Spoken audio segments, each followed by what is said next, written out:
Liz Griner, this is Sandy Wargo. Please respond to On the Scene. Copy that, Sandy. I'm en route.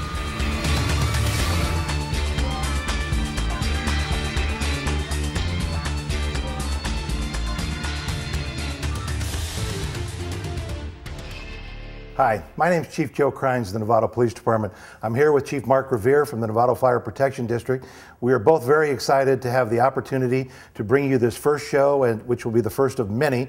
We're going to have a great opportunity to share some educational information with you, to provide you with some safety tips, to provide you with some information as how you can better protect yourself. We will have some programs that will teach you about child safety seats, as we'll discuss this evening. We'll talk about identity theft. We'll talk about all sorts of great topics and be able to provide all sorts of great information for you in the future. And Chief Revere is going to discuss some of the great topics that we'll also be talking about from a fire perspective here and in the future. Hi, my name is Mark Revere. I'm the Fire Chief of the Novato Fire Protection District. We're excited about this new program. We're excited about the ability to bring you new safety tips into your home.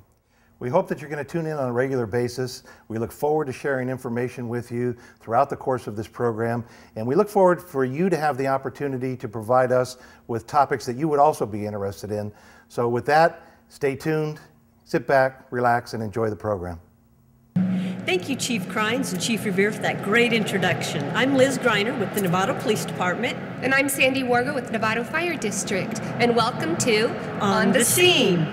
Today we have lots of topics that we'd like to talk to you about. One of them is specially designed about car seat safety. And so I'd like to have Liz explain a little bit about car seat safety and how she became a technician. Great, thanks, Sandy. I am a certified technician to be able to help you install your car seats. And I actually brought one today so I can hopefully walk it through so you can see how it's actually done. Hands-on is always a little bit better. I know the manuals are a little hard and difficult to read now. So I know a lot of people also ask, what is the law? That's really big. I get a lot of calls at the station about exactly how old does your child have to be to still be in a car seat. Your child actually has to be 6 years old or 60 pounds before they can come out of a car seat of any kind. So I just want to make sure that all the parents kind of remember that. A lot of the kids want to get out a lot quicker. So your child has to be 6 years old or 60 pounds. I get a lot of questions on that. I can imagine. So I brought an infant seat with me today. So I'd like to kind of go through the seat with you and show you some of the new designs the seats have gotten now. So if we want to step over to the car, we'll go through it. That'd be great. Let's go. Great. Well, today I brought an infant car seat to show you kind of the new features of a car seat and how to actually install it in a vehicle. So we're actually going to be going inside the vehicle. But I wanted to show you a little bit about the car seat before we go in. When new parents take it out of the box for the first time, they're not quite sure what some of the features are. On the base, which actually is installed in your car, a lot of folks don't know what this is. This is the latch system. The manufacturers decided ease of use for parents to install it would be to put a latch system on all the new seats. And that's what this is for. Actually, you don't use it on every time you install the vehicle. So we'll go over that on what type of vehicle you have and what kind of seats you have. On the actual carrier of the seat, which I brought with me, they've made it a lot easier to have the parents know the child needs to be sitting at a 45-degree angle when they're rear facing in the car. The manufacturers actually put a dial or a line on the seat to kind of guide you, to let you know when it's at a right angle. Once we get the base installed, we'll go ahead and put this in, and then I'll show you the dial and you'll see what I mean. So we'll go ahead and start to go into the vehicle with the seat. Okay, so once we get the vehicle opened and the car seat in, you also must make sure that you get your vehicle manufacturer's instructions. A lot of cars will not allow you to use the latch system in the center position. So make sure you check that before you think of installing it in the center position. I will go ahead and show you how to do the latch system, and I'm also going to show you how to install with the seat belt so that you have both of them down. We'll go ahead and start with the latch system, which is the bands that I showed you out there. You take your first latch system and you go ahead and you feel there is a bar on each side of your seat. If you go down between your seats, you'll see the bars in here. What those are used for is to actually install a car seat. So you go ahead and you take your little hook and you hook it over the bar. You feel with your fingers and you hear it snap in. Go ahead and take the other side, over, feel for your bar, and snap in. Once you get it in, you now need to make sure that the base is tight.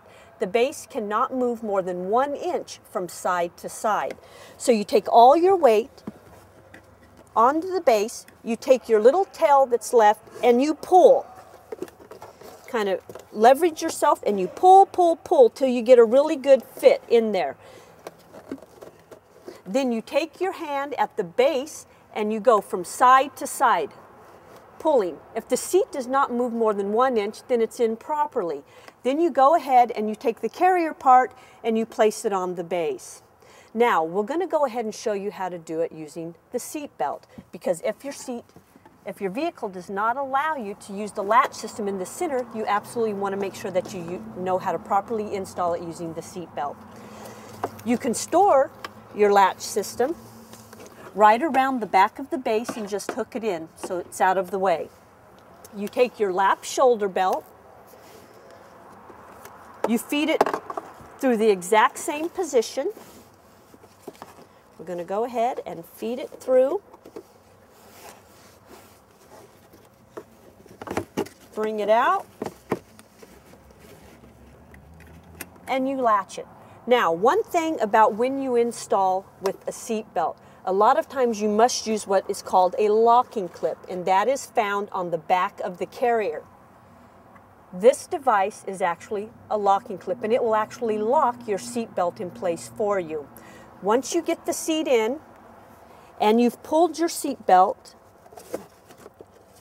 as tight as you can get it so it doesn't move more than 1 inch from side to side, now to lock your seat belt in place, you have to hold it, unclip it. I'm going to show you how to put the latch. All right, so to get the locking clip on, you put your lap and seat together, your lap and shoulder together. You go ahead and bend it in, and you feed it through each opening. And it takes a little bit of practice, so don't get discouraged. You'll be able to get it on. Once you get it on, your lap and seat belt are actually, lap and shoulder belt are actually locked into place now. You've now locked your seat belt, so then you take it back across, you hold the seat down, you lock your seat belt in, and it is locked into place. Then you just want to double check, make sure that your seat does not move again more than 1 inch from side to side. Then you can go ahead and put the carrier on the case. So I'm going to get the carrier. We're going to fit it in the base because it always that's what you take in and out. You check your dial on the side and make sure the seat is at a proper 45-degree angle. Once you have the child in, you make sure the harness straps are snug on the shoulders. When the child is in the rear-facing position, the harness straps have to be at or below the shoulder blades. So just kind of remember that, at or below the shoulder blades. This little clip is called a chest clip. That means at the chest level, right at the child's armpit level, this should be. So you've got your car seat in, make sure your handle's down and you're ready to go and your child is secure in the seat. So remember, if you have the option, the safest place for your car seat is the rear seat in the center position. Wow, that was really interesting. I learned a lot from that segment. I also noticed that people call us a lot in regards to what would they do if, there's vehicles coming along behind them or on the side and they don't know where to pull over to. Do I go to the left if there's emergency vehicles in the background, or do I go to the right? And so I wanted to talk a little bit about that today. Now that you know that your family's safe in that car seat and buckled up inside your car, I think it's really important to know that you need to pull over to the right. So take a look at this segment.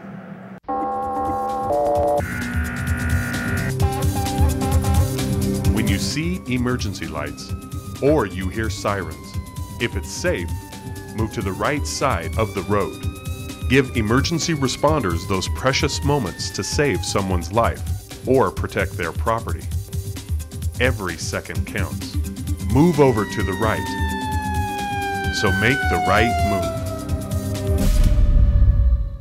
That was great, Sandy. So we just want you to remember, if you see lights, move to the right. It's really important. It really is. We appreciate it too. Yes.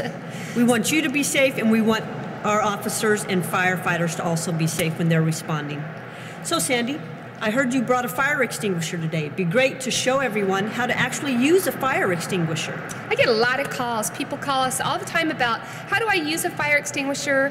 How big should the fire be to use a fire extinguisher? If I use a fire extinguisher, is that going to kick me back and make me fall over? Is it going to explode if I'm carrying it in my vehicle? And there's all sorts of tips and trade type things to do to be able to use a fire extinguisher safely. If you are carrying a fire extinguisher in your vehicle, make sure that every month or so you take it out and you shake it upside down, and it's not going to explode. But what that happens is it loosens up the powder inside the fire extinguisher. That way it doesn't get compacted from the vibration of the car. Wow, that's a lot of information. Let's see it in real time. Let's go over to it. All right. A lot of folks call me and ask me some questions about fire extinguishers, and we do provide fire extinguisher training here in Novato. But I wanted to let you know there's a couple of things to take a look at fire extinguishers. They're not as dangerous or scary as some people say. They're very easy to use. In fact, if you think about it, the amount of pressure that comes out of a fire extinguisher is if you were to have a garden hose and it was on full blast, and then you kinked it over, and then when you unkink it, that's the amount of pressure that's coming out of a fire extinguisher. So it's very easy to use. There's a couple of things I wanted to let you know, though, that you should look at when you have your fire extinguisher. You want to make sure that it's an ABC fire extinguisher. A stands for common combustibles. What you're looking for there is cardboard, wood, cloth, paper. B also covers flammable liquids, such as gasoline. And C stands for electrical components, charged electrical components. This type of fire extinguisher covers all three. So the best type of fire extinguisher to have is to be able to cover all three. A, common combustible, B, flammable liquids, and C, charged electrical. These are the types that you would see in schools and businesses, and you should also have them in your homes. Good places to have a fire extinguisher would be in your kitchen, in the cabinet, in a garage, and even in your back bedroom. What I'm looking for on your fire extinguisher is you want to take a look and make sure that it's in a charged position. So on the dial there's a green section, and that would tell you that it's charged. Charged means that it's just there's air pressure inside of it. It doesn't mean that it's going to blow up or explode. Lots of people think that if they drop the fire extinguisher or if they shake it, then it's going to explode, and that doesn't happen. I've actually retrieved a fire extinguisher from a fire. It was burnt on the outside, and it was fine and ready to use. The other thing that we want to make sure is that you have a pin and that you have the plastic guard on the pin. That tells me that this fire extinguisher has never been used. So I'm looking at the charge and the pin. When I'm getting ready to use the fire extinguisher, I want to be able to twist the pin, which we call pull. There's an acronym called PASS, P-A-S-S. P stands for pull, so I'm going to pull the pin, and that would break off the plastic holder. And then I'm going to go ahead and take out the nozzle or the hose, and I'm going to aim, so that would be the A of pass. And then I would squeeze the handle, that's the S, and then I'm going to sweep at the base of the fire. You're actually sweeping the nozzle from side to side to be able to cover all the way around the fire to be able to put it out. So when you're getting ready to use your fire extinguisher, you want to make sure that you're about 6 to 8 feet away from the fire. You're going to be squeezing the handle, and as you squeeze the handle, you're going to sweep side to side, and that sweeping side to side motion at the base of the fire will help put the fire out. At that point, when you see that the fire is out, it's a great idea to go ahead and walk backwards from the fire and set your fire extinguisher down onto the ground. That indicates that you've used the fire extinguisher and someone else wouldn't grab it to use it the next time. Thanks for watching. Hope you learned a little bit about what programs we offer and things that we can help you with. We do have an email account. If you have questions you want to ask the fire department or the police department, we'll be happy to answer those for you next month. So you can email us, and the email address will be on the screen. You can also, of course, call us if you'd like to set up an appointment to have your car seat installed, or if you have a question for Sandy, you need some help with the fire extinguisher. My number is 415-899-7017. And if you have any questions or if you'd like to know some extra information on one of our shows coming up, just call me at 878-2623. And next month, I think we're going to be talking about senior safety. Oh, all kinds of senior safety. I think it'll be a really good show. We've got folks who call us all the time about trip and fall and identity theft and all kinds of things that you can do to protect your seniors or your elderly at home. Absolutely. So hope you tune in next month. And thanks for tuning in.